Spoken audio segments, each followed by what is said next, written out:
Issues related to identity politics are the most important issues of our time. However, it's hard to get over your biases and privilege to contribute fully to the conversation. Well, there's good news. Thanks to science, this condition can be optional. ZIMS connects you with a real Bolivian doctor and medical-grade solutions to treat gender and racial guilt. The best thing about this is that there's no waiting room. You don't have to have an awkward visit with your doctor.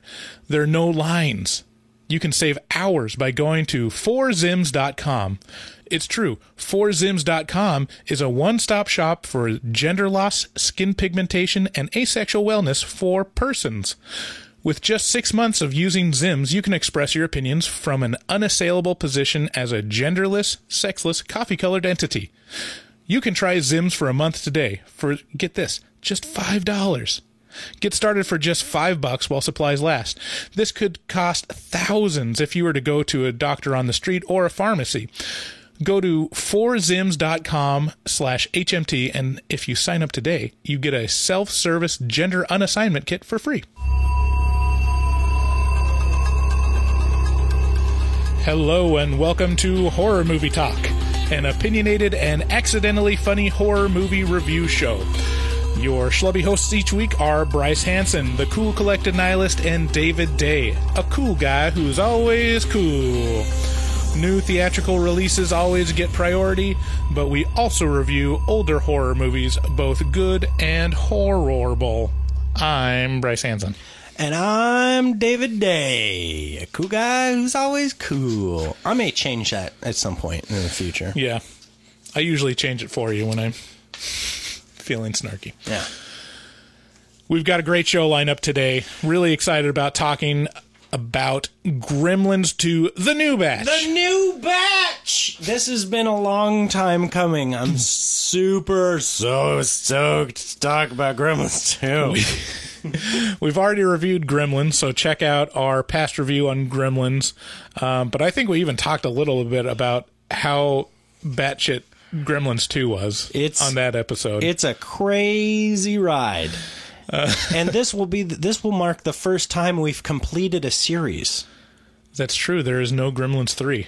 Not yet. Not yet. Stay tuned for news about potential Gremlins 3. Do you have news? I do. Wow.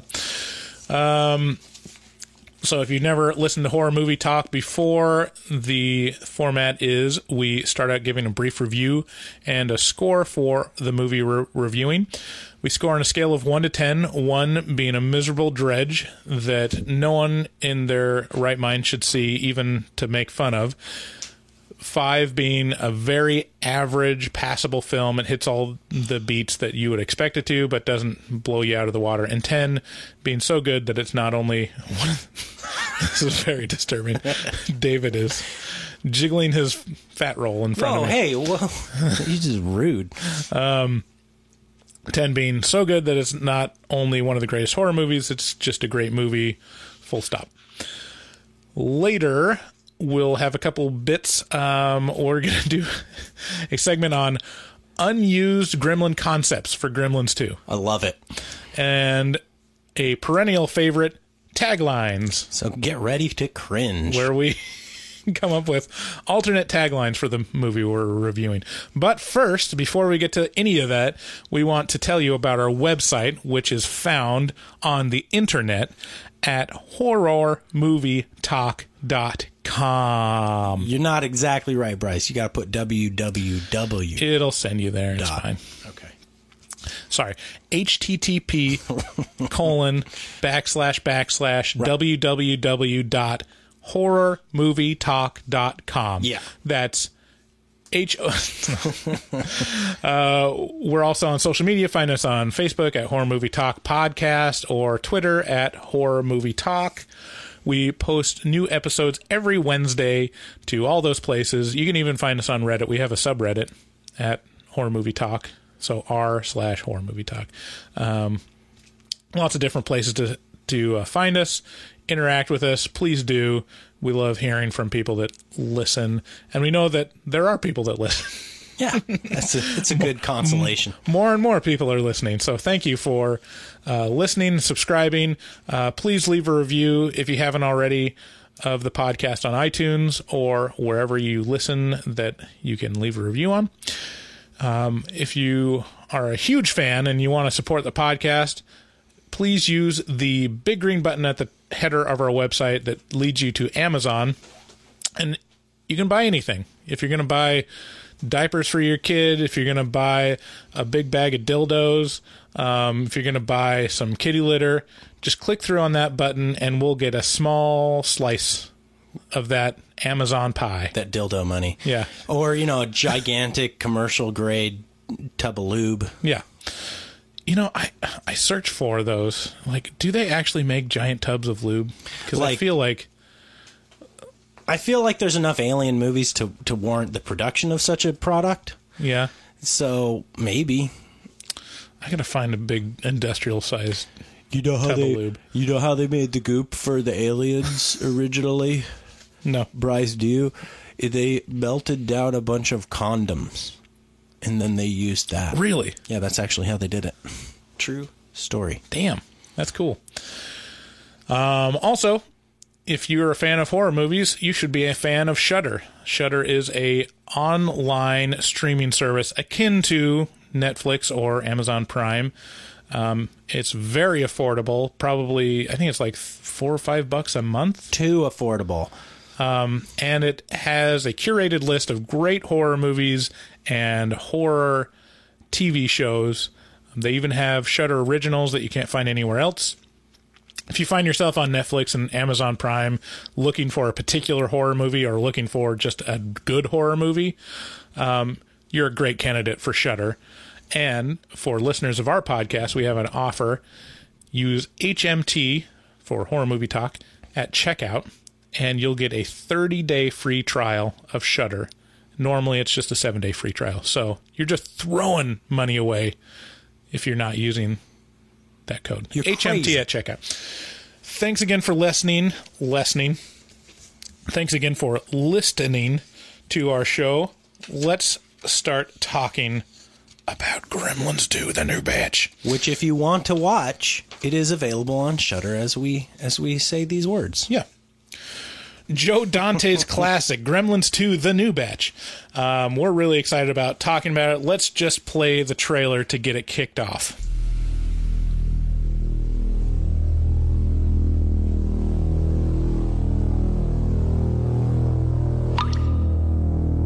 Remember the last time we told you not to feed them after midnight? We told you to keep them away from the light. And the most important warning of all, we told you to never, ever get them wet. You didn't listen.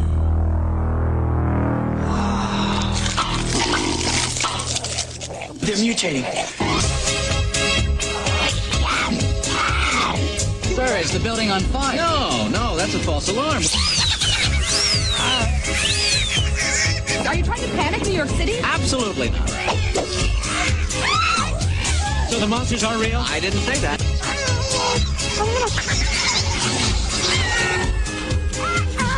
Gremlins 2, the new batch. Now, was that civilized? No, clearly not. Fun, but in no sense civilized.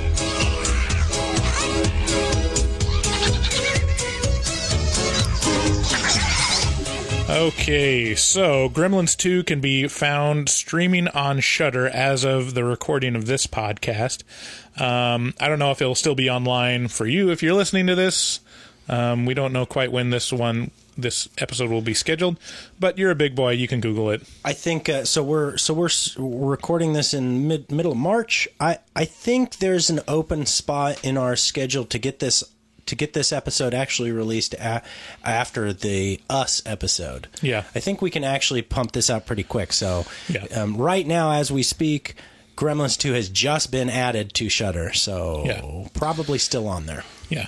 In general, if you're listening to an episode of Horror Movie Talk and you're wondering where to watch it, just Google it. It'll tell you the streaming services that it's on. You're smart. Usually. We know you are because you listen to us. Years after the events of Gremlins, Billy Peltzer, played by Zach Galligan, and Kate Berenger, played by Phoebe Cates, have moved to New York and are working in a new high-tech, highly automated, highly satirical skyscraper. Guess who else is in the skyscraper? That's right, Gizmo the Mogwai. Rules get broken, hijinks ensue. If you liked the Gremlins part of Gremlins, then you will love this movie. We got all kinds of gremlins. Bat gremlins, googly-eyed gremlins, gremlins with 8 legs. We got brainy gremlins, dumb gremlins, electric gremlins. Hell, we even have a vegetable gremlin. More gremlins. It's too early to say gremlins that many times. More gremlins than you can shake a stick at. This movie is the ultimate. No movie surpasses this movie in certain aspects, primarily Gremlins. Right. Where the original film's tone was inconsistent. Shut the fuck up. Gremlins 2 comes out very early on and establishes itself as a goofy as fuck comedy horror movie. While it's tempting to say that this movie was a hot mess, I honestly can't. It is ridiculous, yes. But it's not supposed to be taken seriously. There are a lot of fun moments in this movie that break the fourth wall. The film acknowledges and pokes fun at the logical inconsistencies of the original, including Kate's weird asides about personal tragedies on holidays. There's also some top-quality satire of 80s business tropes that ranks up there with RoboCop. I give it a 6 out of 10. Everything you said is spot on, and how I feel about Gremlins 2, the new batch. This movie is so self-aware. This kind of movie is so rare, especially in 1991. Or I think it was 1990. Maybe it was 1990.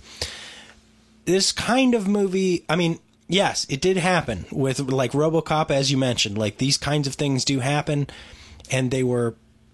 I mean, I loved them, but I like you also for a couple weeks now have been going back and forth with, like, is this movie really that good? No. No, this movie is not really that good. Is this movie entertaining? Yes. It's very entertaining. It's I think I watched it 2 or 3 times. Never once with strong attention. And I'm also going to have to say 6 out of 10. That's where I landed, just because it's like, no, it's not totally average. It is so nostalgic and weird, and is responsible for... It is influential in a weird way. Like, this movie is an enigma. Yeah, I can't tell whether it was genuinely influential or it was just a perfect example of 90s. Right. Like, movie, and just so happened to be basically the first one. Right. Right. It is hard to tell.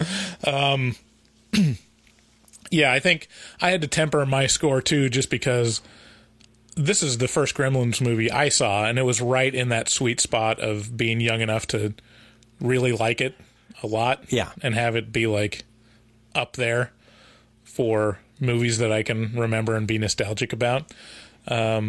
But that being said, it's not a great movie. No. But yes, it is entertaining and has some really good chuckles in it. Yeah, and I mean, it's influential in a way. Yeah, it's just an interesting movie. I was a little kid when this came out. I was like 6 years old. Yeah. And I didn't actually see it until sometime in the mid '90s, and then it was a little too intense for me. Yeah. But now, having gone back and watching it, it's just like, wow, I didn't know that this was what this was. Yeah. So let's get into spoilers. Let's not waste any time.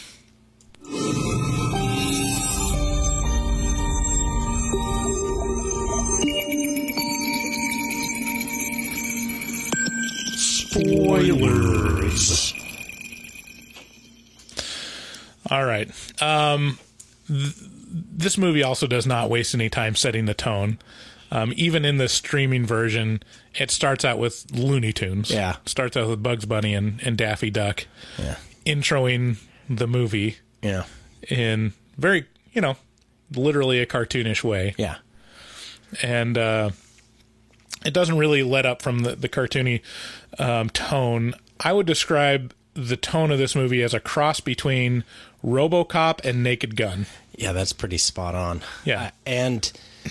But I gotta say, I kind of wish that there had been a little bit more star power in this movie, because that really would have pushed it into the stratosphere of like 7. What are you talking about? They have Hulk Hogan in this movie. I apologize. You're right. I'm wrong. You're big. I'm small.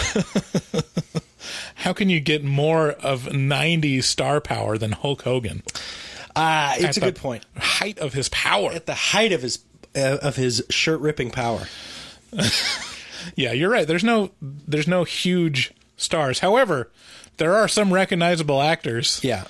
That that I went, hey, I know that guy. There's the Doctor from Star Trek Voyager. Is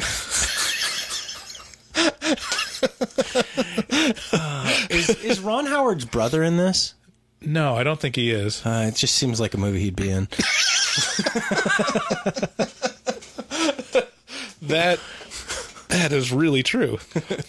And then the other guy is one of the janitors that hums the Gizmo tune, is played by the guy that plays Tito in Breaking Bad. Quick post-production correction. The correct name of the Breaking Bad character is Tuco. Tuco Salamanca, not Tito. Tito was in Jackson 5. Okay. Did you make that? Did you recognize that while you were watching? I did not have to look at IMDb to know that. Wow. Yeah. Bravo. He's the guy who goes, tight, tight, tight. Wow. You really got that down. Yeah. So anyways, it's not, they got some heavy hitters in there. Before we move on, I would like to say welcome to our new guest host, who will be, I assume, making a repeat appearance here on Horror Movie Talk podcasts. The Yamaha Portasound keyboard from what looks to be 1987. I mean, yeah. We'll be hearing more from Yamaha later on. Okay. We'll be playing the intro to our new bit, the unused Gremlins ideas. I like it. From Gremlins 2. All right, let's talk about the world of Gremlins 2. Just setting the stage a little bit. Oh, man. Get ready. So, Gremlins 2 is a great example of a sequel to where you can really tell the quality of it if you can describe it in one sentence. Go. Or even better if it's like in 5 words, which would be, this would be Gremlins, but in a skyscraper. That's pretty much it. That's a good point. That is a good point. Gremlins, but in the movie executive pitch. Right. Right. Yeah, it's, if you can grab them with just that concept. It's a great concept.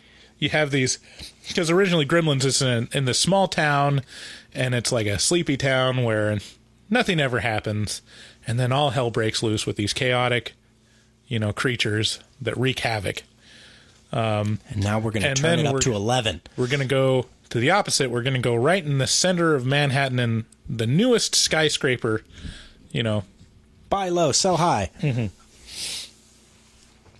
So, also very early on, we're introduced to the AI of the building, or like the voice of the building itself. Yeah, it's through this revolving door, which I have a clip of, and it's very cartoonish. Like a guy, Kate and Billy are walking into the skyscraper, and a very 80s executive type pushes Kate out of the way very rudely and goes into this revolving door, at which point it cartoonishly turns into a helicopter and shoots him out. So this is, you won't be able to see the visuals, but you'll hear the voice and the here it is. You'll see it in your mind. Yeah, you'll get it.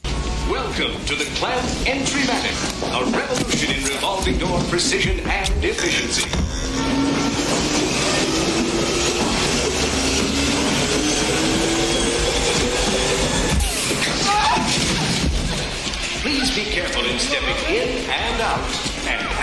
powerful day. Boing. I gotta say, one of the best parts of this movie is that voice. Yeah. Like, every time that building talks is pretty golden. Yeah, you're like, It's oh like, boy. and have a powerful day. And have a powerful day. Yeah, he works for Clamp Industries. Yeah. And the building says Clamp everywhere. Yeah, yeah, you I mean mean, these clamps? you can hear it in just the sound of that clip of literal cartoon sound effects. Boing, Boing. spring. Whoa, whoa, whoa, whoa, whoa. Another one is the idea of a new office tower having a tour guide leading small children through the features of this skyscraper, which is just kind of a funny idea to It's me. a super high-tech building. Yeah. Which is the very 90s concept in and of itself, when it was like, the future is now. Like, remember the 50s and 60s when they, like, wrote about, like, flying cars and shit? Like, do you remember in the early 90s, like, in Nintendo Power Magazine or all these, like, these magazines or commercials, it was still a time where we believed that cars would fly. Uh-huh. You know, the 90s was like, they're right around the corner. Also, virtual reality headsets weigh 80 pounds right now, but you can put them on your head as long as they're supported by a series of wires and cables. And it's like, so this building kind of represented, like... Right. The most defining characteristic of the 90s is that the 2000s were just around the corner. Right. And 2000s meant future. For real future. For our generation, like all the way back to the turn of the century, it's, Video 2000 was a store that we rented videos from. 2000 meant futuristic. Yeah, so you remember that part in Jurassic Park where she gets into the Linux system? I know this. It's Linux. Uh-huh. And then she the computer screen navigates over like a landscape. Uh-huh. And that's how she's getting through the file structure of this quote unquote Linux system. Uh-huh. That concept is so goofy and fucking wrong, but the general populace had no idea what the fuck Linux was at that point, or basically even had a personal computer, because it was 1992. Right. So it worked, and that's the same premise that Gremlins 2 plays off of the whole time. Yeah. Bar none. Yeah, so that's a defining characteristic of the 90s, is that the future is now, or the future is coming, but we got to start it right now because it's going to be the 2000s in a couple of years, and we need our flying cars by then. Right. So better start having building stock. Hackers smash their fingers on keyboards incomprehensibly fast, and tons of green text just flies onto the screen. But the idea that the office tower would have a tour guide, and that was Kate's job in this movie, was to give a tour of this new building. Yeah. A huge aspect of this world is being a parody of 80s business. And I love that everyone was just concerned about publicity. Yeah. From all levels. It's like, what is this going to make our business look like? But it's really a reaction to a lot of 80s movies of cutthroat 80s Wall Street business type movies. I mean, even specifically Wall Street in the movie, of having these corporations being all powerful and intrusive in people's lives and being nefarious. And it kind of takes that and puts the 90s spin on it, which just makes it goofy. Yeah. And self-flagellating, basically. Self-aware. Yeah, like the part where his boss comes by, Billy's boss shows up, or his manager's manager, shows up and is like, what is this at your desk? A real plant? How dare you? Yeah. What if everybody just That's wanted... not up to code. What if everyone just wanted to keep a garden at their desk? Then what would we have? Some big, goofy garden of a building? And it's like... No, just have a bunch of little plants. Yeah. But then he throws it in the trash because he's a stereotypical boss. He's the douche. Yeah, that was the guy that was played by the Doctor from Star Trek Voyager. Oh, okay. Yeah. The one thing that was kind of different is from an 80s movies, and this movie in particular, is that the CEO in this movie is not completely evil. he's more of a friendly, kind of goofy and childish, Right. but ultimately on the side of good, and towards the end kind of heroic, I guess. Yeah, He storms in with the SWAT team, that's right. He cares.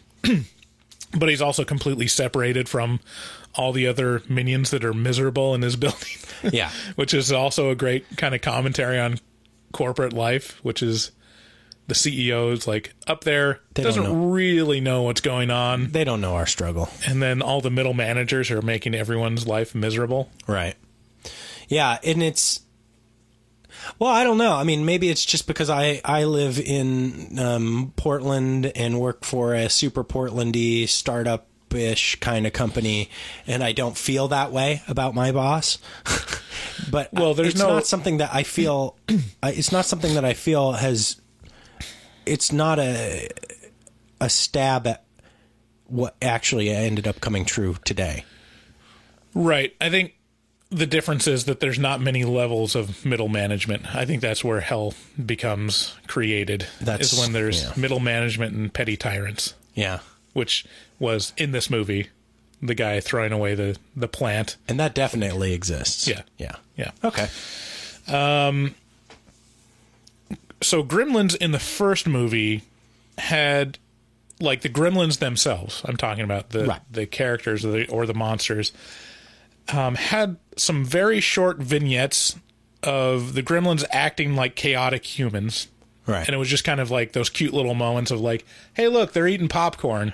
But it was more of just like a throwaway thing, that really the point is that these Gremlins are horrifying and chaotic and are just fucking up everything. He's drinking beer. Yeah. Aw. But Gremlins 2 takes it many steps further and throws the equation of noun plus gremlin combinations at you for the last half of the movie. Yeah. And probably we just reviewed Us, and so apropos of Jordan Peele, here's a clip from Key and Peele when they talk about Gremlins 2. This is like probably one of my favorite clips of that show, plus one of the reasons why I wanted to review this movie specifically. But this is the end of that sketch. I don't have any more time, so let me just recap right now. It's Brainy Gremlin, Spider Gremlin, Bat Gremlin, Lady Gremlin, Googly Eye Gremlin, Electricity Gremlin, Hulk Hogan's gonna be in the picture. I'm gonna throw in a Gremlin myself. Vegetable Gremlin, just write it up. I'm having so much fun, thank you. It's all gonna be in the actual film. Now I gotta go put some Cowboys and Back to the Future 3. Sayonara, y'all. Oops. It's all going to be actually in the film. So, yeah, completely accurate, which is, yeah, it's insane. Yeah, it's completely insane. So all of those Gremlins that he mentioned are in the movie. Googly Eye Gremlin, Baby Gremlin, Electricity Gremlin.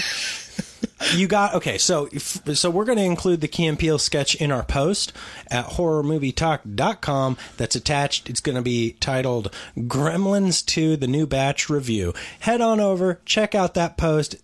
Within you will find the YouTube link to, or the actual YouTube video for that Key and Peele sketch, which is brilliant and summarizes this movie far better than we ever could hope to, and exists. So check that out.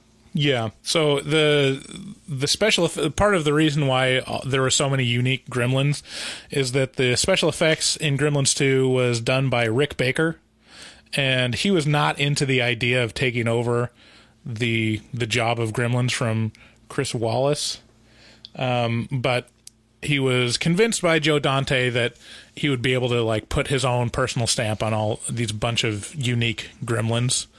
And boy, were there a lot of unique Gremlins, you know, and they're not cheap either. Like in the original movie, it was something like tens and thousands of dollars per Gremlin. Yeah, it was between $25,000 and $40,000 per Gremlin. Yeah, and in the first one, they had like 15. Yeah, they had 15 of them, and then they just they would mat the shot so that they could duplicate them, and then they would make simpler Gremlins that had single action, and did not cost. And there was a couple Gremlins that looked unique. There was the Mohawk, or not the Mohawk one, the Stripe one. Right. Stripe was his name. There was only a couple that you could differentiate. The rest of them kind of had to be very generic. Yeah. Because they had to reuse them lots of different places. But this one, there's a lot of different character design across the board. Yeah. Even from the gremlins that were just gremlins, a lot of them look different and scary in different ways versus the lady gremlin and the bat gremlin. We got a spider gremlin, a bat gremlin, a lady gremlin.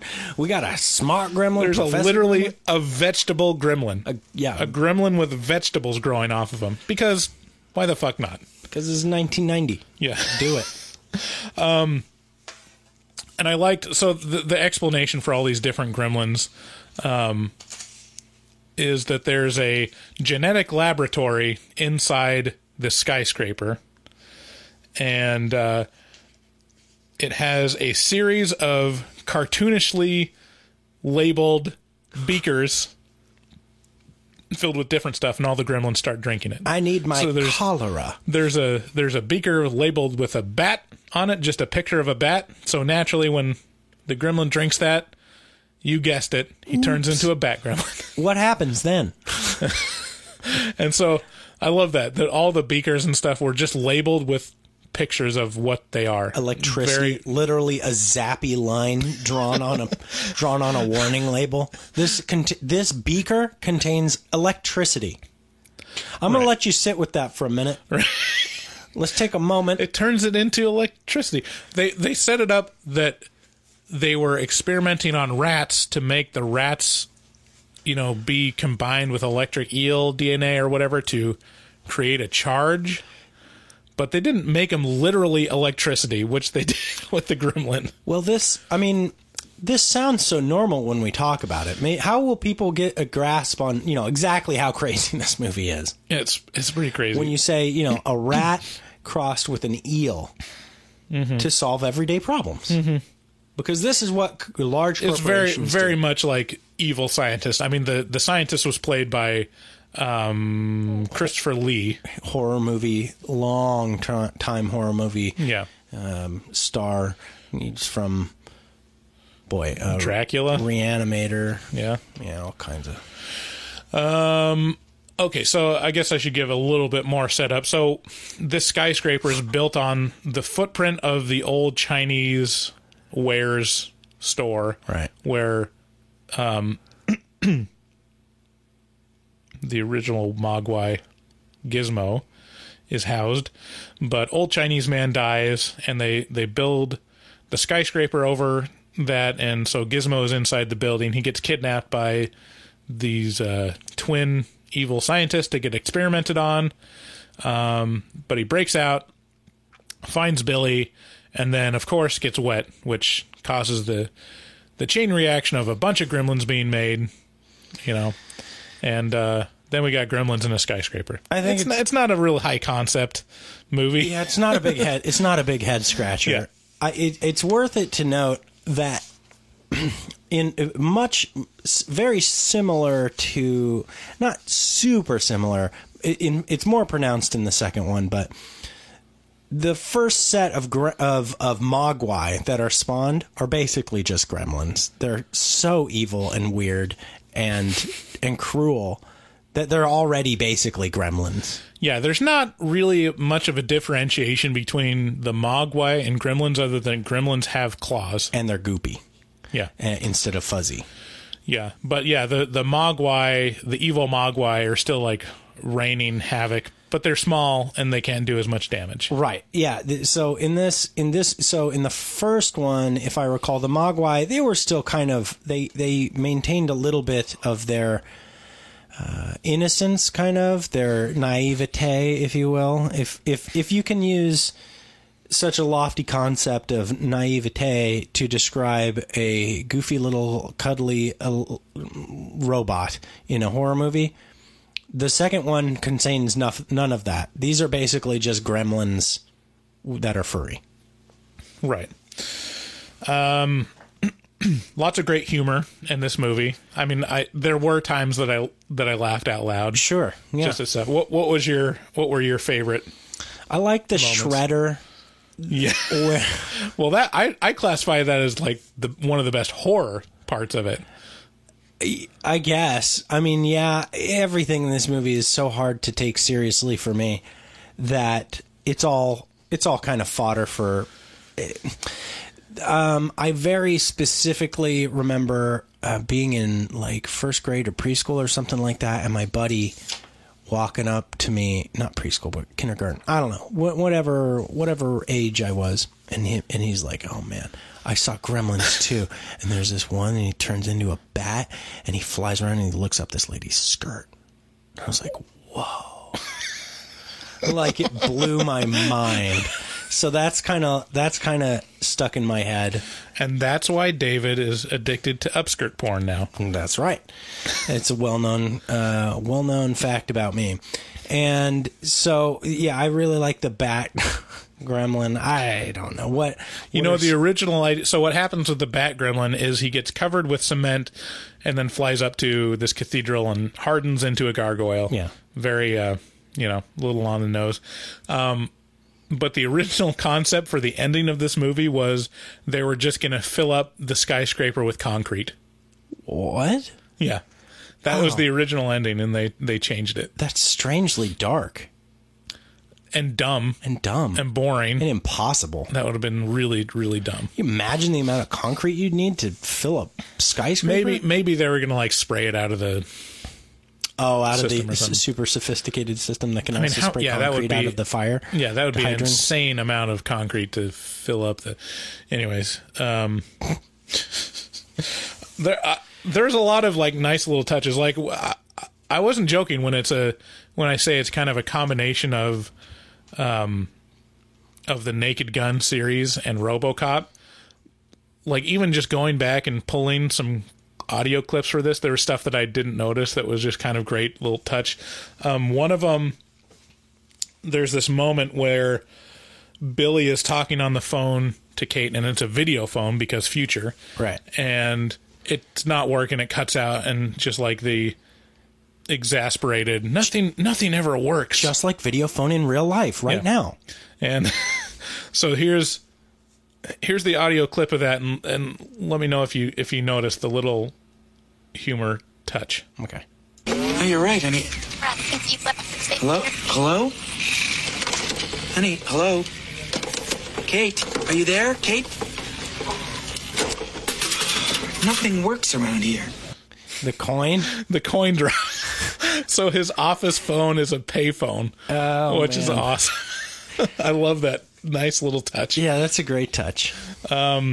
I also like that the video phone appropriately doesn't work exactly the way video phone doesn't work. Right. Cut. Hello? Can you hear me? I can see you. A couple other... Well, there's a whole like aspect of breaking the fourth wall. There's a couple things that we can talk about there. But before we get that, my favorite line in the whole movie, and let's see if you recognize it. So the Mogwai are tormenting the skyscraper, but still hidden from plain view, and they're in the food court, and the strangely like still out there the phenomenon of frozen yogurt places with the frozen yogurt toppings, and so the Mogwai are like eating all the frozen yogurt and like underneath grabbing candy and stuff from the toppings. And so this is like the frozen yogurt attendant talking to some of the customers that are not happy with frozen yogurt. But I'm overselling it.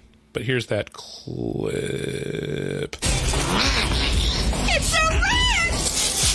Oh my god! What's going on here? Did she say there are rats? No, she said there's no rats. That's not what she said.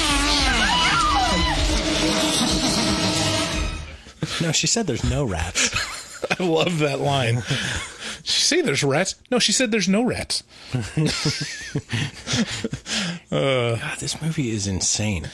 So breaking the fourth wall. There's several moments where it's just like, this is obviously a commentary on the original movie and the fact that Gremlins was a phenomenon. I'm curious, did Joe Dante get a chance to make anything else after this, or was he just... Yeah, I mean, Joe Dante's made quite a bit, I think. Let's Let me find it. Joe Dante. Yeah, I guess not a lot. He's worked a lot in TV. That's what happens. Yeah. So not really. He worked on Small Soldiers. Yeah, that explains a lot. Sorry. Yeah, the last giant movie was Gremlins 2, though. He did Erie, Indiana. You remember that TV series? That was actually pretty great. Yeah, he did TV The series. Howling. He was the director for The Howling. And Inner Space. Wow. Yeah, so... Oh, and he was on... he did part of the Twilight Zone, the movie. Oh, hey, this explains it, too. He was part of Police Squad. He did a couple episodes of Police Squad, which was basically a spin-off of the Naked Gun series. Or Naked Gun was... Or vice versa. I think Naked Gun might have been a spin-off of Police Squad. Whoa, he did The Burbs. Oh, that's the one I was thinking of. That was right before Gremlins 2. That's crazy. The Burbs is like top tier. Like one of the very best. Yeah, he did make a lot of great movies. I like a lot of those movies. I think I've mentioned before that Inner Space holds a special place in my heart. Okay, so the breaking the fourth wall. There are several great moments, and I have clips for a lot of them. First of all, commentary on the first movie. One of the best parts of Gremlins, and we talked about this in our review in a previous episode, is Kate's weird non sequitur story about her Christmas where her dad died. Yeah. Where she tells this, and this is like where Gremlins, the tone of it is all over the place. It's just strange. It's like a comedy and then switches to real, like, disturbing horror to weird, like, psychological, like, story of Kate losing her dad.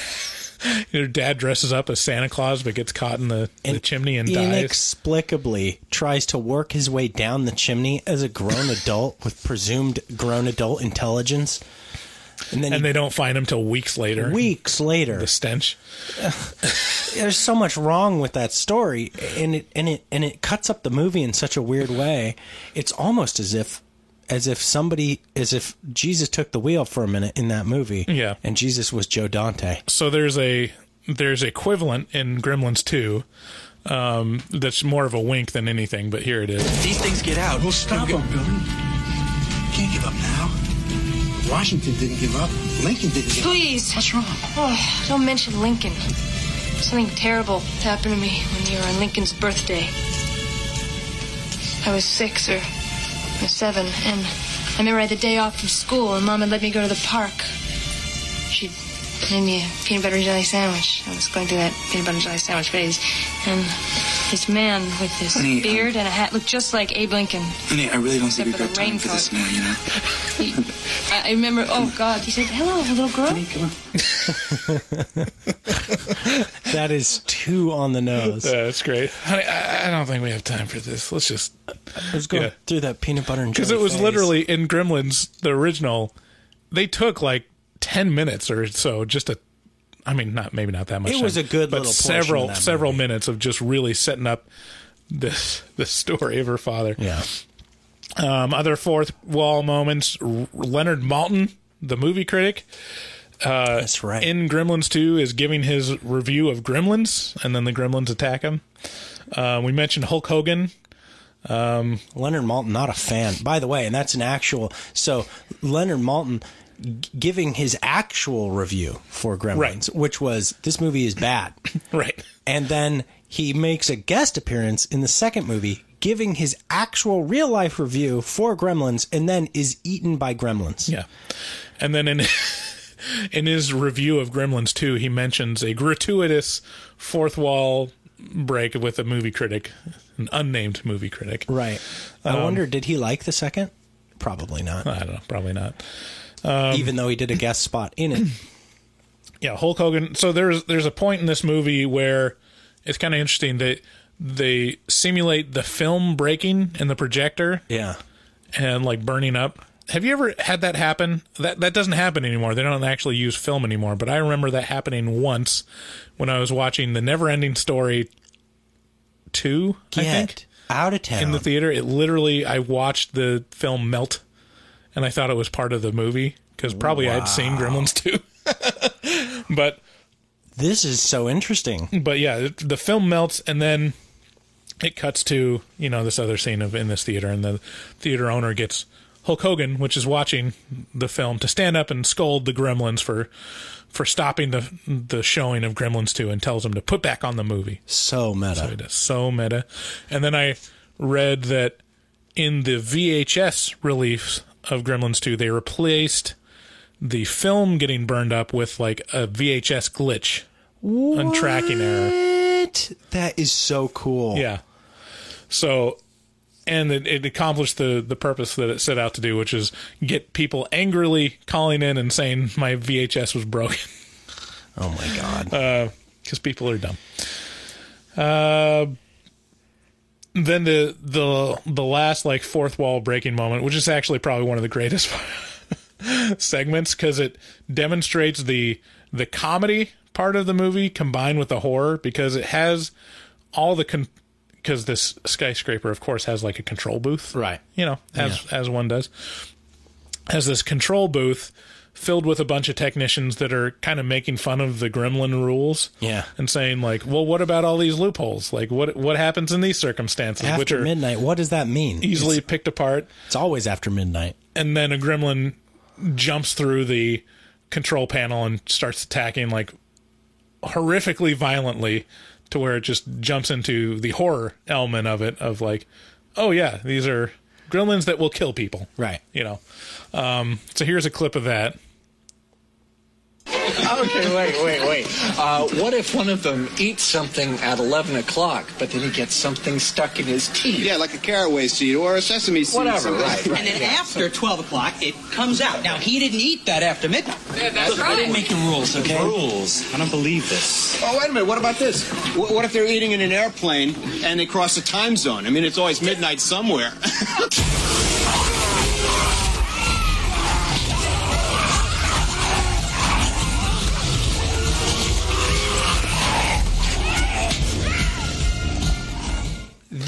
The intensity of that break. It's like, boom!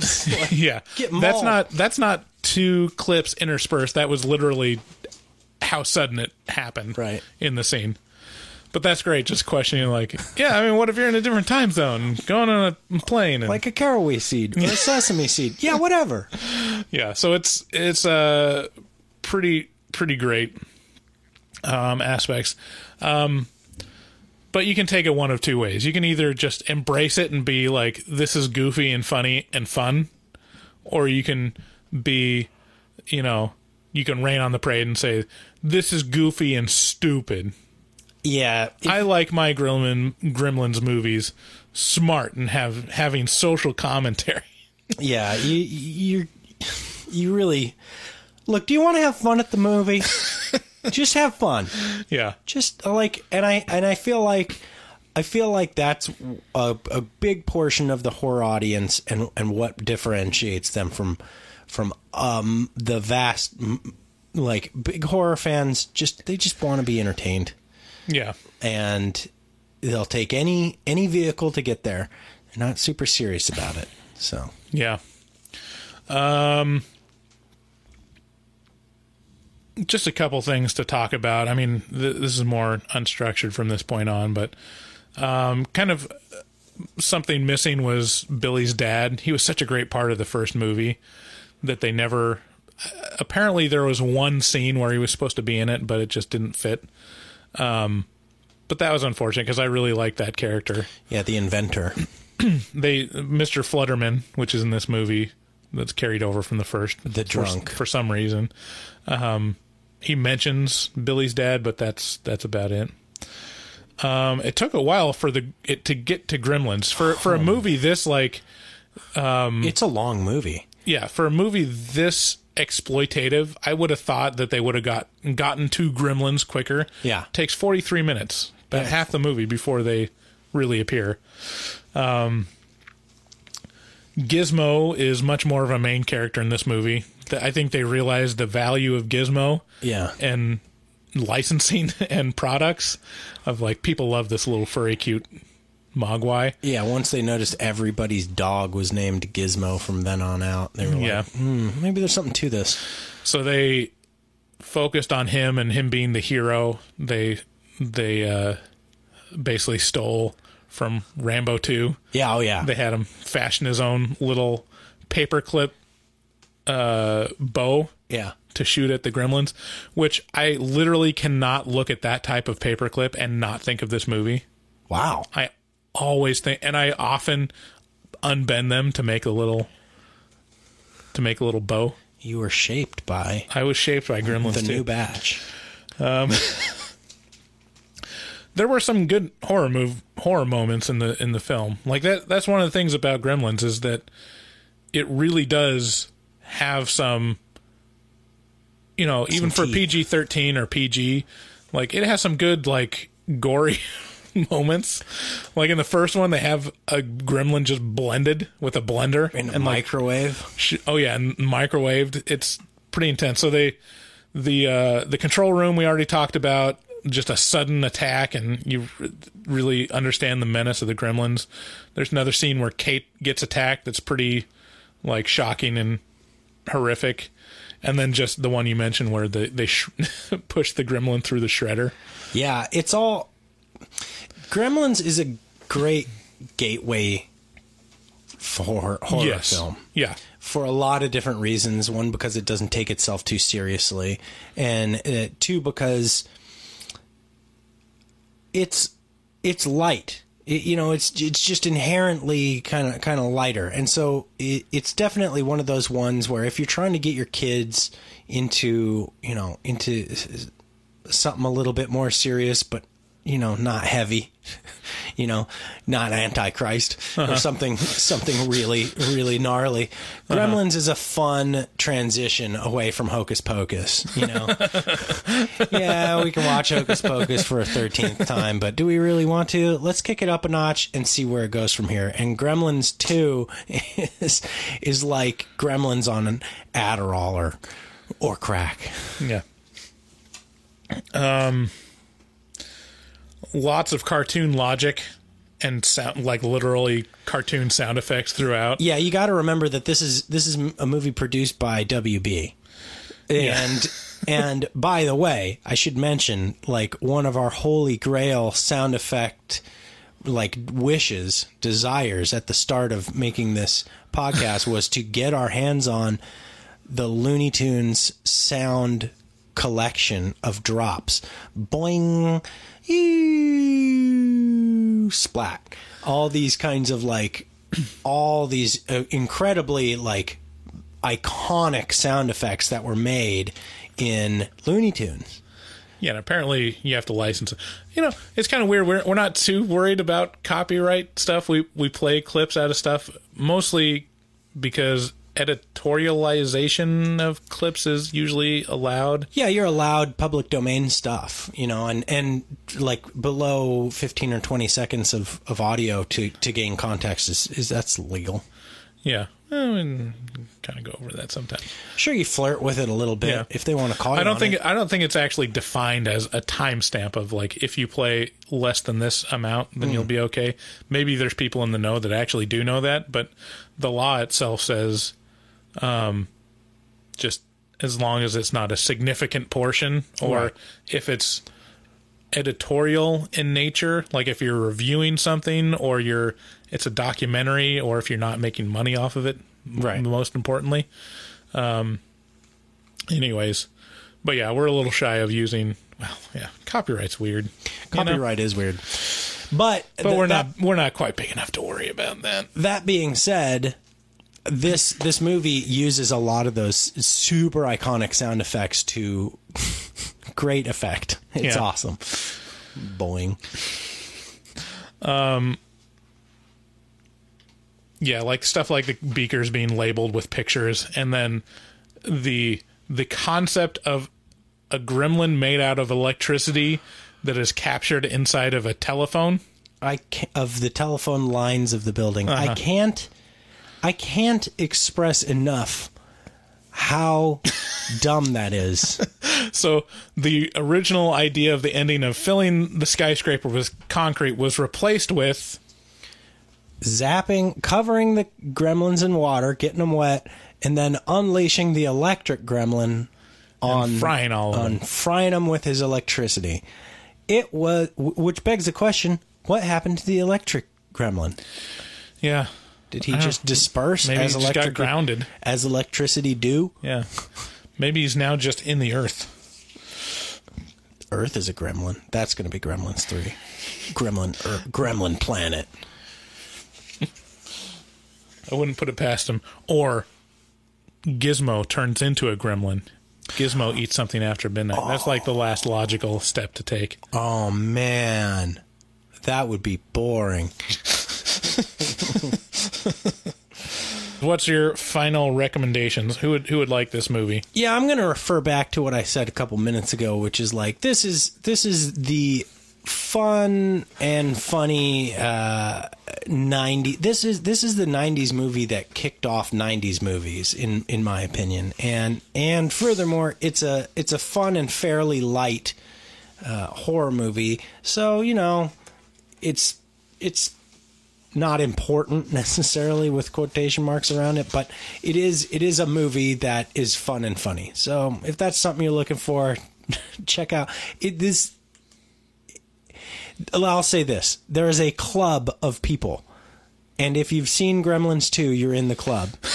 And it's like you get a knowing look from someone across the train when Gremlins 2 is, I haven't seen Gremlins 2, is it any good? And the guy who has seen it will look at you and be like, you know, he'll wink and be like, I know what's up.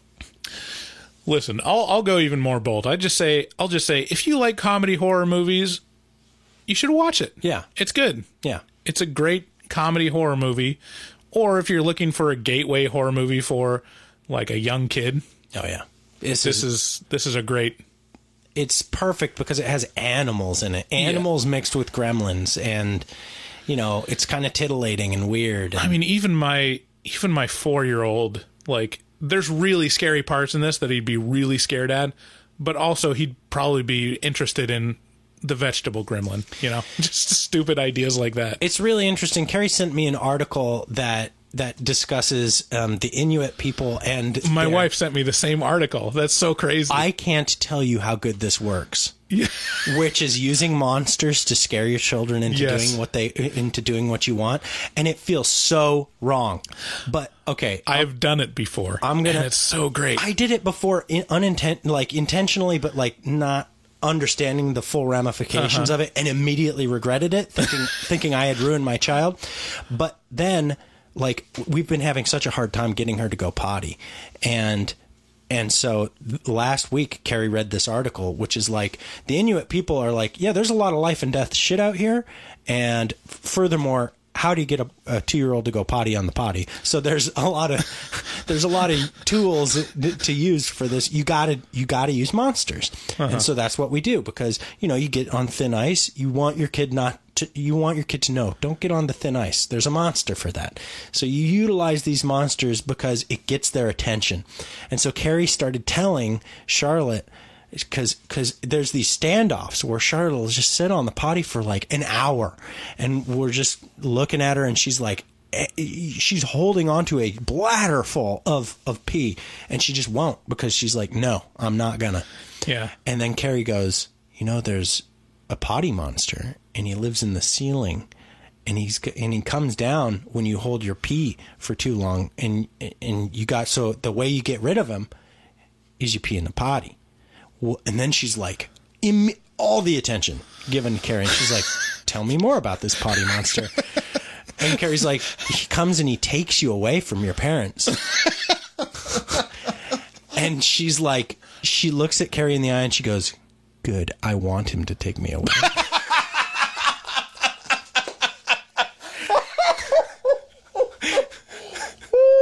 And right after she says that, Carrie's like, you know, what the fuck? This kid's messed up. Then someone drops off an Amazon package and knocks at the door. And Charlotte goes, what was that? And Mom goes, that's the potty monster. Pee right after that. Oh, that's so great. Like she called her bluff, and then, thank God, the Amazon guy came to drop off a package to confirm the existence of the potty monster. Oh my God, that's hilarious. Yeah. Wow. And since then, I've used the book monster, which is, if you're not... She loves books. She loves them. So, but she doesn't like going to bed. So I make a book monster who, if you don't go to bed at the right time, he comes and eats all your books up. Mm. So immediately she moved to bed. She was like, let's go to bed. I was like, yes, it works. Oh, man. That's one thing that's impressive about kids that young is realizing how savvy they are to your shit. Oh, yeah. Of just sitting on the potty and not going potty. That is all about, I know what this is. Once I go consistently on this potty, I don't get to wear diapers anymore. It's curtains. I can't shit wherever I want. Yeah, it's curtains for me. I kind of like not having to leave things that I'm enjoying and that I could just sit in my own filth. It's great. You're ruining this for me. Yeah. I know you're ruining it for me, so I'm going to sit here on this potty for an hour and look you in the eye and say, I want the potty monster. I want Bring it. Take me away. Maybe I won't have to deal with you. You're the real monster here. Okay. So anyways, that's Gremlins 2. Our first bit after that, apropos of Gremlins 2, is very specific to this movie. It's called Rejected Gremlins Concepts. Da-da-da-da, da-da-da, da-da-da, da-da-da. So for this, Bryce has procured a Yamaha keyboard from the 80s. So here's Rejected Gremlins Concepts. It's all of the gremlin ideas that hit the edit floor or never made it past the writer's room. So here we go. Here's an intro.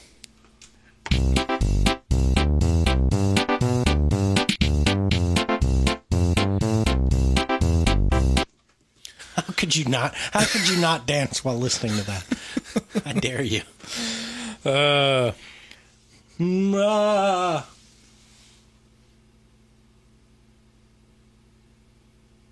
All right. That was all of the Gremlins concepts that weren't used in the movie.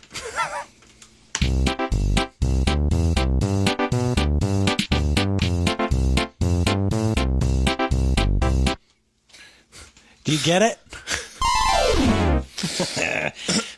This thing's great. This might make an appearance in the future.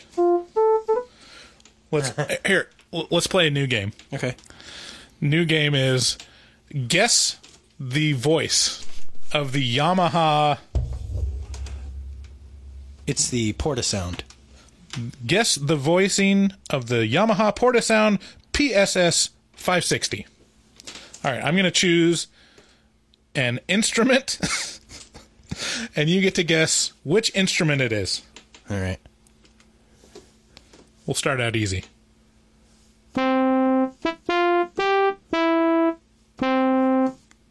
A piano? That's a trumpet. I should have played higher. That would have been obvious higher. Very obvious. That's so clearly a trumpet. All right, next.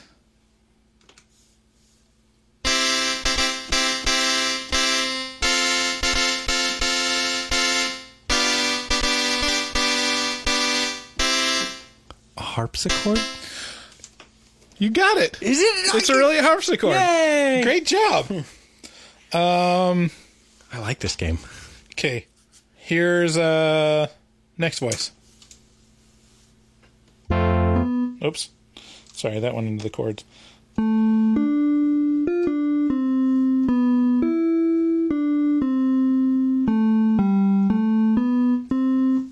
That instrument from Brass Monkey.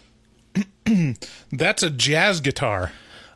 Of course. Of course it is. It's so clean. Okay, two more.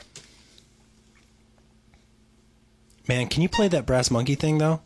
Can you play that?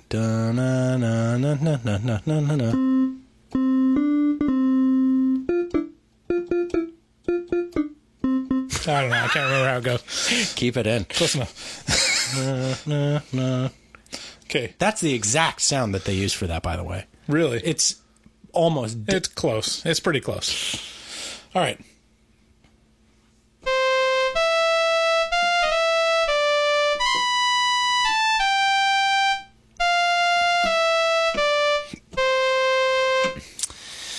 I'm getting a feel for a brass instrument here. I feel like this is either like a flute or like an alto sax. It's a violin. Oh.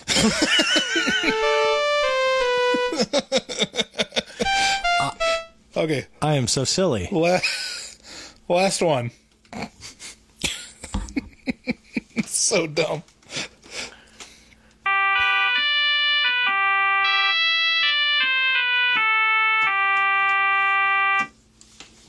This one is actually not that bad. This is a stadium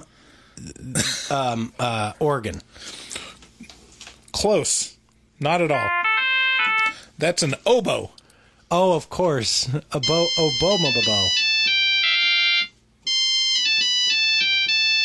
That's not even a little bit of an oboe. It is. It's not that bad. I mean, it's closer than violin. I don't know. It's supposed to be a violin. And violin are very different at all. That's the Back to the Future. Let us know how enthralling this is for you. So that's the... and then they just devolved into... the intro of the Yamaha Portasound. Portasound. Good stuff, man. We got to use that more. Yeah. All right, let's go to an actual bit. Tagline. Perennial favorite taglines.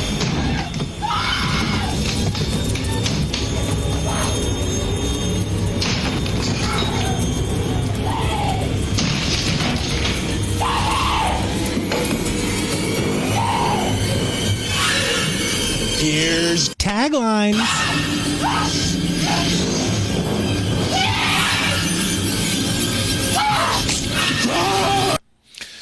Taglines is a little game where we come up with alternate taglines to the movie we just reviewed, and where we try to be funny. No, where we be funny. Yee.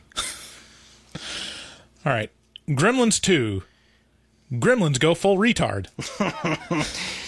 Okay, Gremlins 2, the new batch. Here they grow again on their own. Growing down the only road they've ever known. Very good, very good.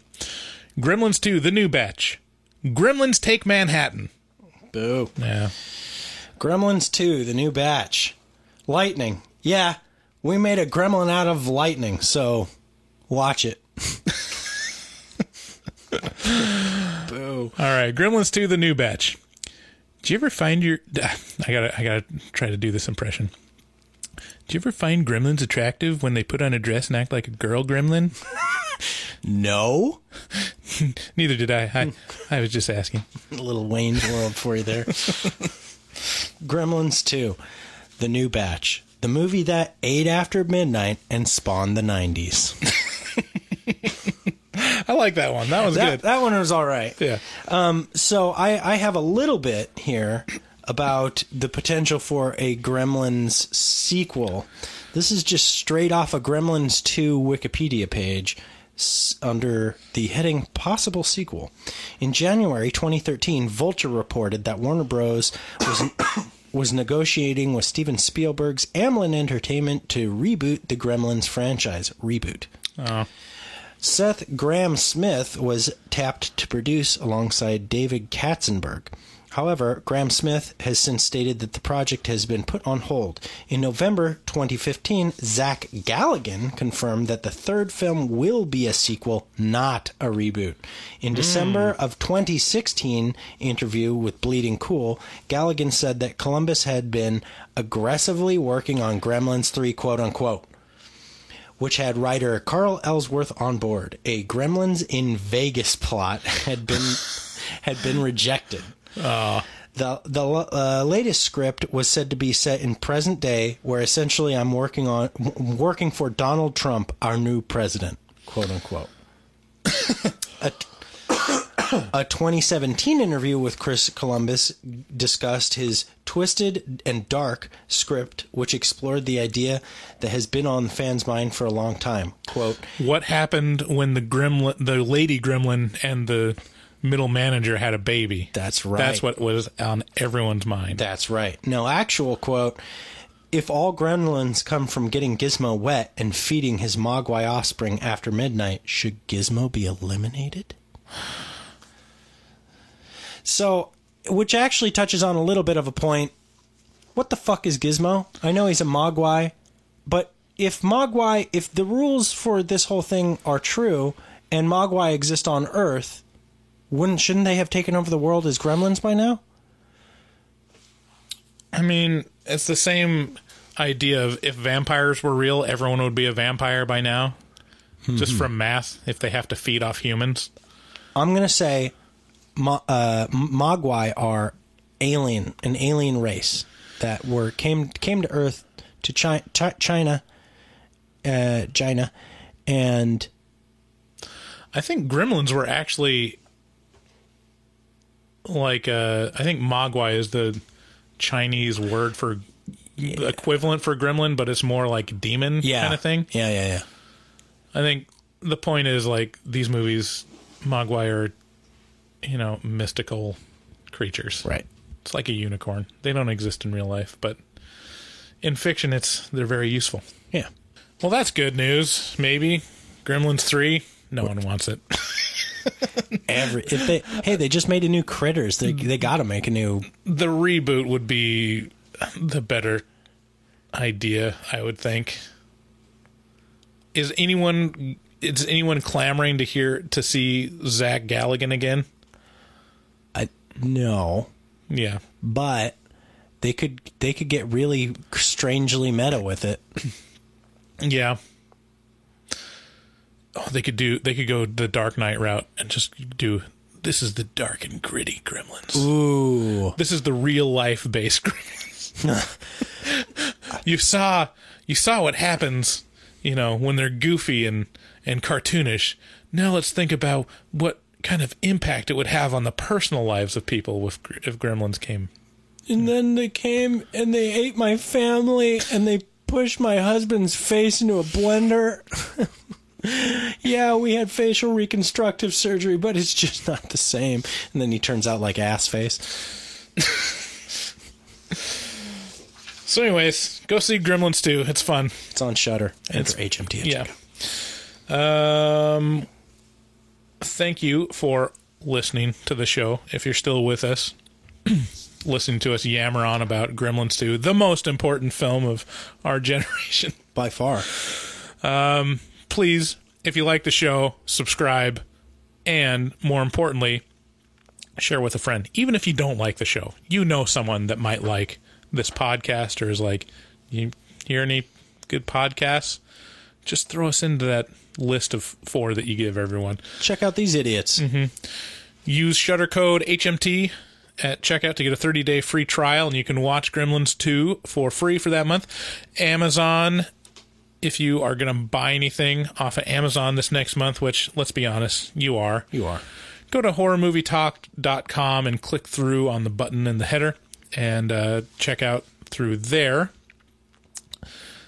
Thanks again for all the support and all the input you give us about the show. We really want to give you the show that you want, and